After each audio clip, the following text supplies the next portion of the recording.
Hi అండి, నేను మిలత. అందరూ బాగున్నారా? అందరూ బాగుండాలని కోరుకుంటూ ఈ వీడియో వచ్చేసి రెస్టారెంట్ స్టైల్ చికెన్ కబాబ్స్ ఇంట్లోనే చాలా సింపుల్గా ఎలా చేసుకోవాలో చూపిస్తాను, చూసేయండి. అందుకు గాను ముందుగా అయితే 4 చికెన్ కబాబ్స్ తీసుకున్నానండి. నేనైతే వాటిని శుభ్రంగా కడిగి నాట్లు పెట్టుకొని పక్కనైతే పెట్టుకోవాలండి. ఇప్పుడు దీనికోసం మసాలా ప్రిపేర్ చేసుకుందాం. ఒక బౌల్ తీసుకొని అందులో 2 స్పూన్ల మైదా వేసుకోవాలండి.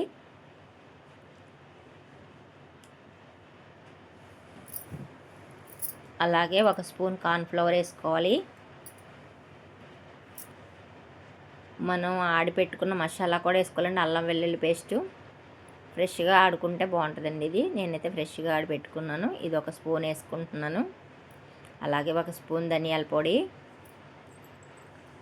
కొద్దిగా గరం మసాలా పొడి, కొంచెం వేయించి పెట్టుకున్న జీలకర్ర పొడి కూడా కొద్దిగా వేసుకోవాలండి.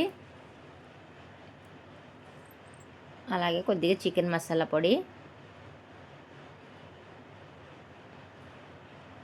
ఇప్పుడు పెరుగు తీసుకోవాలండి. ఒక 5-6 స్పూన్లు పెరుగు అయితే తీసుకొని వాటర్ లేకుండా ఒక వడకట్టే దాంట్లో పక్కన పెట్టుకున్నాను నేను. ఇప్పుడు దీంట్లో రుచికి సరిపడా సాల్టు, కారం, పసుపు వేసుకోవాలి. అలాగే కొద్దిగా నిమ్మరసం కూడా వేసుకోవాలండి.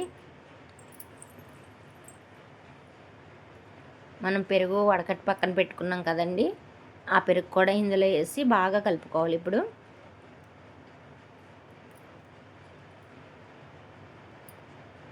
ఈ మసాలాలన్నీ బాగా కలిసే వరకు కలుపుకోవాలండి. ఎవరైతే మన ఛానల్ని ఫస్ట్ టైం చూస్తున్నారో లైక్ చేసి, షేర్ చేసి, సబ్స్క్రైబ్ చేసుకోండి. అలాగే ఇదంతా బాగా కలిసాక ఇప్పుడైతే ఇందులో నేనైతే ఒక గుడ్డును కొడుతున్నానండి. ఒక గుడ్డు తీసుకోవాలి. బాగా కలుపుకున్నాక ఒక గుడ్డు మొత్తం చూసి వేసుకోవాలండి. మనకు మసాలా అంతా జారుగా అవ్వకపోతే గట్టిగా ఉన్నట్టయితే ఒక గుడ్డు వేసుకోవాలండి, లేదా ఎల్లో మానేసి వైట్ వేసుకుంటే సరిపోద్ది. చూసేసుకోవాలండి. కలుపుకుంటూ చూసుకుంటూ వేసుకోండి. చూసుకుంటూ కలుపుకుంటున్నాను నేనైతే. మనకైతే మీ మిశ్రమం ఇలా ఉండాలండి. మరీ జారుగా కాకుండా మరీ గట్టిగా కాకుండా ఉంటే కబాబ్స్కి మసాలా బాగా పడుతుందండి. ఈ గుడ్డు కూడా కొట్టుకున్నాక దీన్ని అయితే బాగా కలుపుకోవాలండి.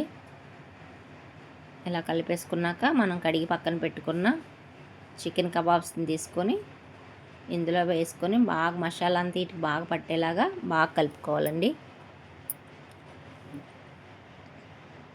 ఇవి అంత బాగా కలుపుకుంటే అంత బాగా పడుతుందండి మసాలా. కబాబ్స్ కూడా చాలా బాగుంటాయి.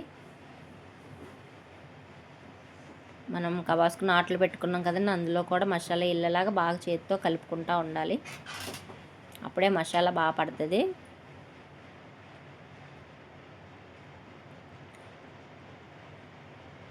ఇది బాగా కలిపేసుకున్నాం కదండి, దీన్ని అయితే మనం మూత పెట్టేసుకొని 1 గంట 2 గంటలు ఎవరికి టైం బట్టి వాళ్ళు, ఒక రాత్రి అంతా కూడా పర్వాలేదండి ఫ్రిడ్జ్లో పెట్టుకొని మర్నాడే వేపుకున్నా కానీ ముక్కలు చాలా బాగుంటాయి కబాబ్స్. నేనైతే 1 గంటే పెట్టానండి. 1 గంట తర్వాత బయటికి తీసాను, చూడండి ఎలా ఉంటాయి మనకి మసాలా అంతా బాగా పట్టేసి. ఇప్పుడు వీటిని మనం స్టవ్ అంటించుకొని ఆయిల్ అయితే పెట్టుకొని వేపుకోవాలండి. ఆయిల్ మాత్రం మీడియంలోనే ఉండాలండి. ఆయిల్ మీడియంలో ఉంచే వేసుకోవాలండి, లేకపోతే కబాబ్స్ అనేవి నల్లగా అయిపోతాయండి. పైన నల్లగా అయిపోతే లోపల పచ్చి పచ్చిగా ఉంటాయి. మనం ఎప్పుడైనా స్టవ్ మీడియంలో పెట్టుకొని వేసుకున్నామంటే బాగా క్రిస్పీగా ఉంటాయండి. పైన లోపల స్మూత్గా ఉంటుంది, జ్యూసీగా ఉంటాయి.